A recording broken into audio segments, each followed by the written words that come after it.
Après 3 jours de deuil national au Ghana, les obsèques de l'ancien secrétaire général de l'ONU, Kofi Annan, ont eu lieu ce jeudi 13 septembre 2018. La cérémonie s'est tenue au Centre international de conférence d'Accra, la capitale ghanéenne. Disparu le 18 août dernier, Kofi Annan était âgé de 80 ans. C'est un honneur pour moi d'être ici aujourd'hui pour rendre hommage à mon père.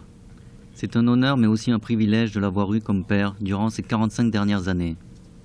Pour le reste du monde, il était Kofi Annan, personnalité publique. Pour moi, il était simplement mon père, mon héros. Durant ces dernières semaines, beaucoup de déclarations ont été faites sur les actions de mon père, mais aujourd'hui, je veux partager qui il était en tant que mon père. Mon père avait foi en l'humanité. Il croyait en notre capacité de voir au-dessus des différences, afin de créer un monde plus juste. Afin de rendre hommage à Kofi Annan, figure internationale, considérée comme l'une des plus grandes personnalités ghanéennes, sa famille, mais aussi de nombreux acteurs de la communauté internationale étaient présentes, parmi lesquels le chef de l'État ivoirien Alassane Ouattara et son épouse, ainsi que le secrétaire général de l'ONU, le portugais Antonio Guterres. Depuis le choc de l'annonce de la mort de Kofi Annan, j'ai beaucoup réfléchi sur les choses qui l'ont rendu si exceptionnel.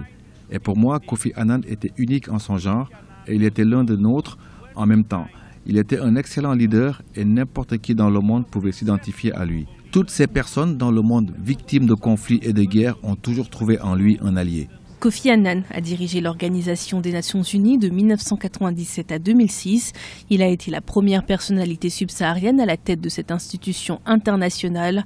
Durant sa carrière, il a agi en tant que médiateur dans plusieurs conflits qui ont marqué l'histoire, tels que les guerres en Irak et en Afghanistan, et plus récemment dans la crise politique kenyane de 2008 en tant que diplomate.